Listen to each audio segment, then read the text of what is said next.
Gary's territory is huge. This city is much larger than people realize.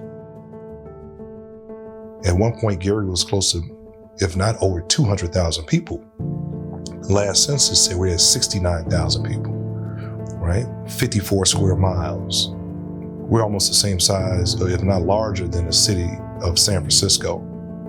So you think about that. So population, we've shrunk, but in terms of geographic boundaries, we've still remained the same. So many people in the city of Gary and even in our surrounding regions, they have so many needs. The people in this area, they want to see things happen. We have not lost that interest. Food desert, pharmacy desert, education overall has been a concerning issue. So it's going to be a very heavy lift, but it's not impossible.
Gary is actually a pretty big city. It's even one team can't do it.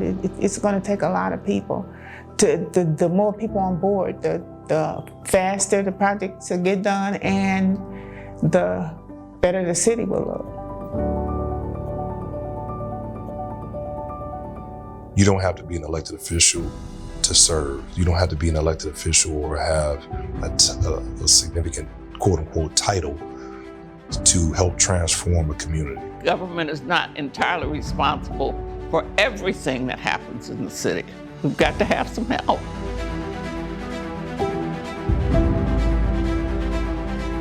I think we have that, those who are on standby, ready to work, to serve the people of Gary, to help the people get better, get stronger.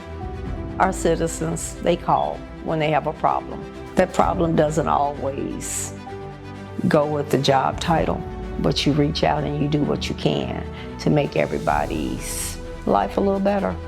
I think people like ourselves that are blessed and we have the support system, we have family, we have those basic needs met. Sometimes it's easy for us to take for granted those that don't. As a leader, I want to empower folks to become leaders within their own communities, in their own neighborhoods, in their own organizations, the nonprofits, the block clubs, the youth organizations, the senior groups, to say, how do you build up a community within the community and not expect folks from the outside to come in and do it for you? I think that there are many things that we can do if we will do. I have this mantra that I just do what I can, where I can, but I try to make sure I'm doing something. Pick up a broom, pick up a shovel. You got to do something. What it takes is everybody has to do their part.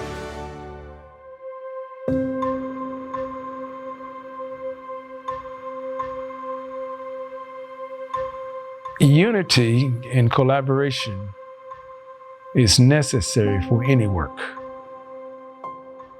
So we have to be determined to work together, and many times, the bottom line is relationships. My name is Minnie Alexander. My title is maintenance coordinator. I probably had a lot of titles since I've been in the church. I'm a member of Faith Temple of Christ. I've been a member for 10 and a half years. First I was visiting the church, then I decided to join. I do a lot of whatever projects need doing, helping coordinate who's going to do the work and when, and assisting with their needs, like getting their supplies and working with Apostle Walton. The thing about Apostle Walton, he expects excellence and nothing less. This is some of the work that she helps with, even taking care of the flowers, watering them, making sure beautification of the place is good. And only just a small percentage of what she does at Faith Community Center East. She does it at North, she does it at the church in Maryville, also in Gary, Indiana. Kudos for Minnie Alexander. Okay. Don't say something. Bye-bye. I just say bye-bye, that's all I say. I am Timothy E. Walton, Sr., and I'm a general contractor in Gary, Indiana. And I used to work for the mill for years, but I always have been a carpenter and a cabinet maker. So at the end of my years of working in the mill, I decided to retire, and I already said I was going to go back and help the youth.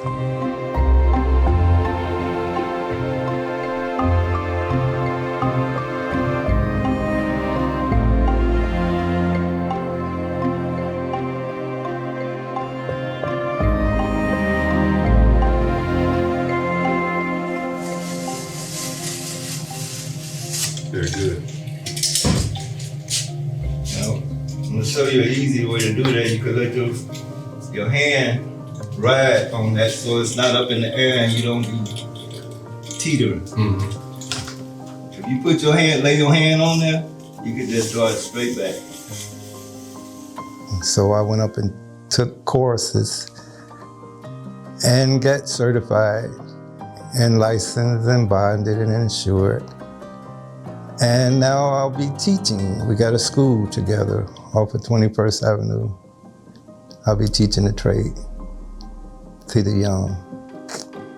And I look forward to building with them after we get a couple of crews together.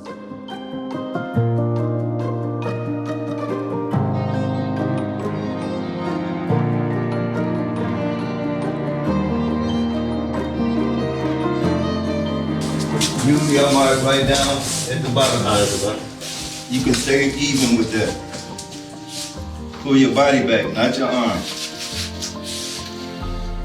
I don't get what you mean. I don't want to. Let me get you. See, a lot of people try to use the arm pulling back, like that. I just use my body. I pull my body back with it. Yeah. I'm pulling my whole body back. My arm is staying still. So I'm just dragging it across.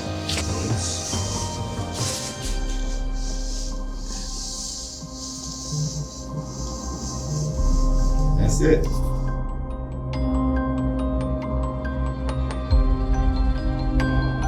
Well, Pastor Walton is my youngest brother. He's been knowing me all my life, all of his life. And we work pretty good together. Pastor Walton is one of the workingest pastors that I know. He has a focus. He likes to get things done, and he don't like leaving anything half done. And he's a perfectionist, and I'm a perfectionist. So if you got a couple of perfectionists together, you're gonna get it done, and you're gonna get it done right. My name is Denise Comer Dillard. I'm the Chief of Advocacy, representing a number of clients, including Methodist hospitals. So I'm a relationship person. So my relationship was actually started with Pastor Dennis Walton. And I knew him when I was the CEO of Workforce Development Services for Lake County. And the church was just starting, the family was just starting to grow. And he had a vision of wanting computer technology available for his church. And a gentleman who was over our technology, Frank Rivera, got his staff together. We got their 486s that we had, donated them to the church, and he set them up.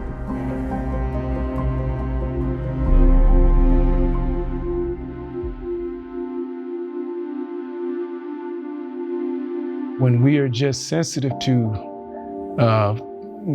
follow our heart's desires, we find ourselves in purpose.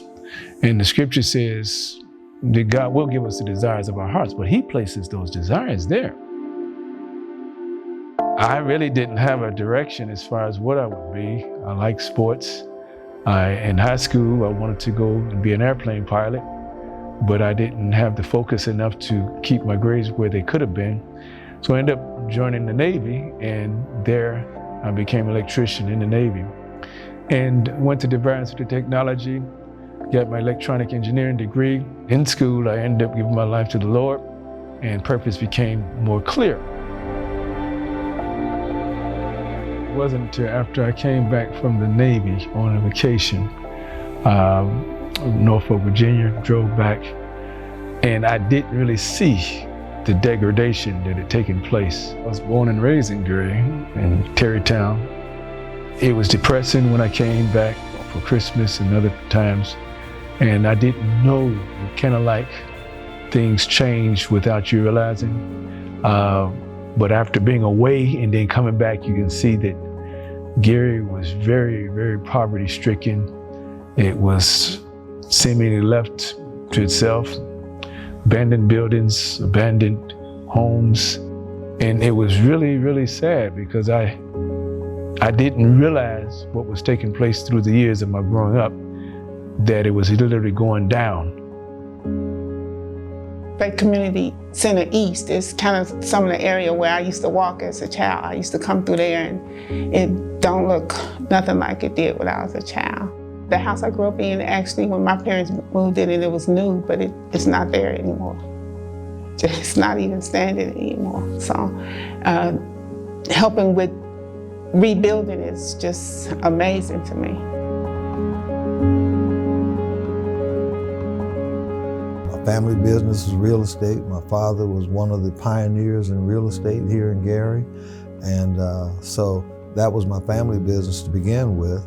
And then I transferred myself to the Gary Fire Department, where I served for 34 years as a member of the Gary Fire Department.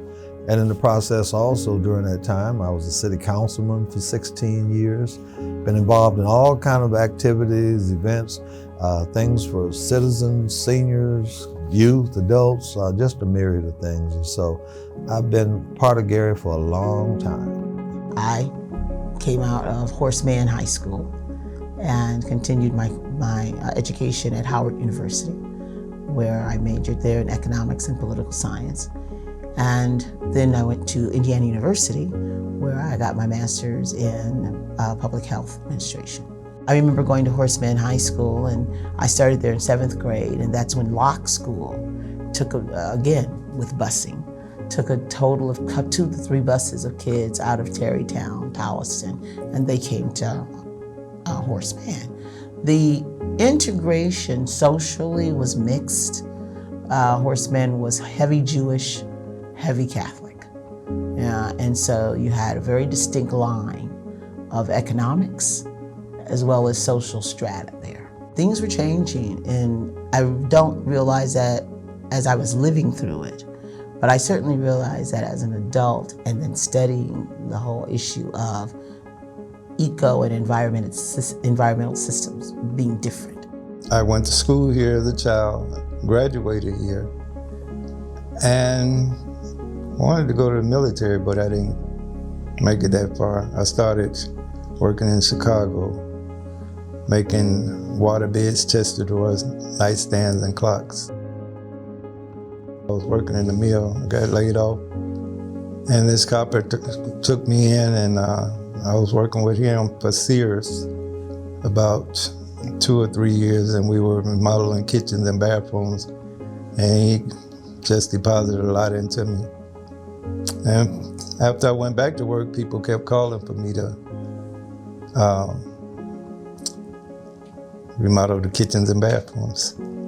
That became my passion, and I decided to go ahead and start a business. And I started the business, and I went on and pursued getting licensed and bonded and stuff after. I saw the city constantly going down as I was doing all of this, and that was pretty depressing. And I said when I retired, I was gonna go back and see if I can help build the city back up.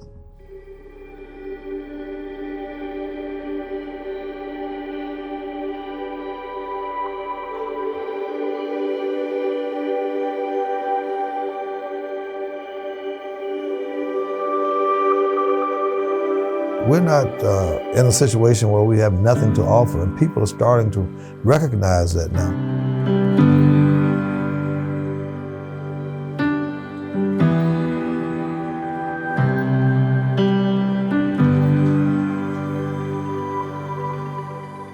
Gary has every amenity, asset, infrastructure that any community will want to have in the Midwest. We're 90+% majority Black city. And we're the only city in the Midwest that has an international airport, a deep water seaport, 3 Class rail lines, 3 Class 1 rail lines, Canadian National, Norfolk Southern, CSX, all go through Gary.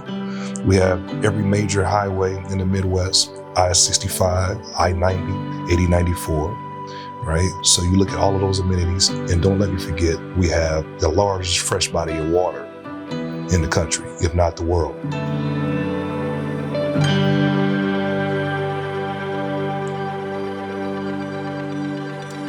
When people left Gary, they took the businesses, but it was probably, I would say virtually impossible to remove Lake Michigan and move it to South County or something. So we still have that resource, and it's a tremendous resource. There's cities like Atlanta and other places, I mean, they would kill to have a lake and that kind of water. And then our proximity to Chicago. Our tax rate is a lot lower than the taxes in Illinois. We have the lakefront, we have the available space. I believe our location is going to be one of those elements that's going to help regrow our economy. All freight, most cargo in the United States, I would say about 33% of all cargo that's going through the United States is going through the Midwest, Chicagoland area. We seen it even in the pandemic. What were we doing? Everybody's on Amazon, online, ordering stuff, and there's a lot of shipment coming into your homes. That hasn't shifted or changed. That has maybe even increased since then, because that's a new norm.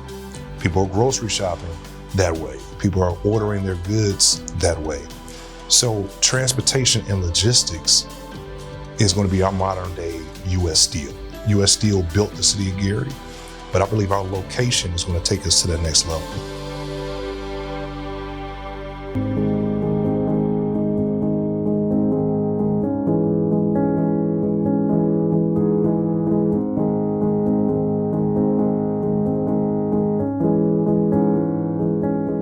The Genesis Convention Center in 2024 is not an actual convention center. It's an arena, essentially. It's still a beautiful facility, especially on the inside. If you had a special funeral you needed to have and you didn't have any space, the Genesis Center was always available. Let me go back to the Little League, the football, Pop Warner. It was quite a few times they didn't have money for a banquet hall, and make a few telephone calls. Can we give it to them at a discounted price, or can we just work out something and give it to them, you know? And they were able to use that. These are our children, you know, their families, and what better place than the Genesis Center? It has the capacity to serve as more of a a lot of athletic events and concerts and venues of that nature. So I think that's still on the table as an option. But as we have grown as a city or transformed as a city, as we build out that infrastructure for transportation, we need to bring population downtown. We need to figure out how more housing, more business, storefront opportunities for retail and office space. So if we're looking for restaurants, if we're looking for entertainment, if we're looking to have commerce downtown Gary, we have to bring people there, right, to sustain those businesses. We have so many things that need to be done. We have a lot of people we have streets that need paving. To pave streets, it costs a lot of money. We have a new list out right now that we're working on, and it's always in the millions. We have alleys that need to be repaired. We have, in my own alley, we've got, things that need to be fixed. And so there's a lot of things that I'd like to see done in the city. Of course, there's demolition. Many houses that need to be demolished, they're not fit to rehab. Recently, we just passed one of the most historic pieces of legislation for Gary in Senate Bill 434, which I authored starting this time last year. And we're taking the growth of the taxes from our local casino and reinvesting that into several different projects in Gary. Number one is building a brand new metro station downtown Gary, which will be a catalyst for the growth in the historic downtown of Gary, right by U.S. Steel, right by City Hall and the courthouse. Second is going to help us demolish thousands of properties. We know that Gary has over 6,000 abandoned homes, over 300 abandoned commercial properties. So it's given us the revenue to help start putting a dent into those, the demolition. And third, which is one of my most proud of, is a potential for a new convention center in the footprint of the Hard Rock Casino. Myself, I don't gamble. However, I do go to the Hard Rock for dinner, for entertainment. And in the region, there's been a lack of convention and meeting space and event space. So this is going to provide us that opportunity to capture that revenue that we're missing that's going into Chicagoland areas because our close proximity to Chicago. So it's going to put us in a really strong economic position. We have to understand the power of unity in that when we're one, when we're doing things together, we can prosper better together, we can do more together, and we can build more together. Those who realize that we're to do this together can find their place in FaithWorks Networks. FaithWorks Network is an organization that desires for other organizations, business owners, individuals, churches or corporations to put their forces together. I realize that I can't fulfill purpose alone. I can't do the significant that God has ordained alone. There has to be an inclusive approach that He has already set. And so we merely follow the guidelines that are written in the Word of God, that we have different members in the body who have been given different abilities to do what they do. And so we seek out faith-based people who have a heart for the people and use gifts and talents. The work has to be done through the gifts and the talents and the graces that God has given. That is how building takes place.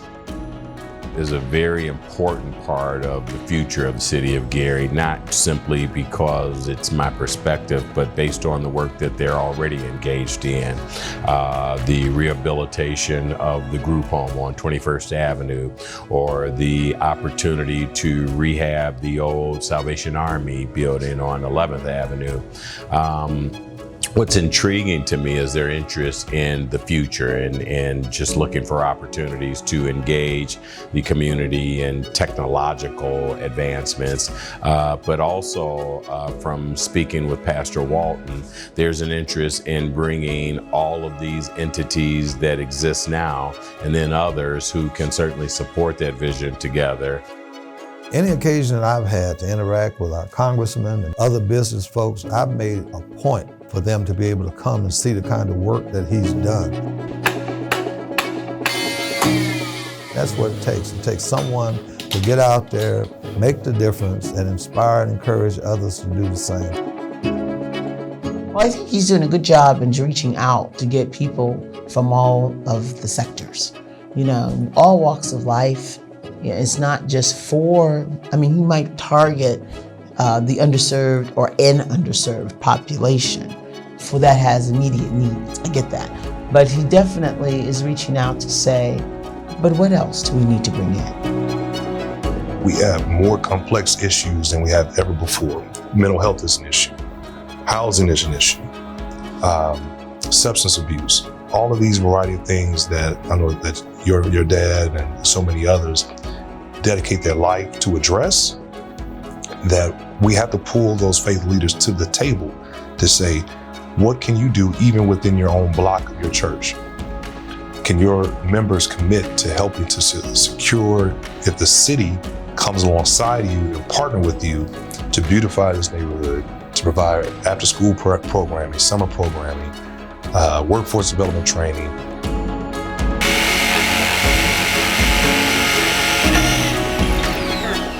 I have recently realized that workforce development in a city has to happen from the inside out.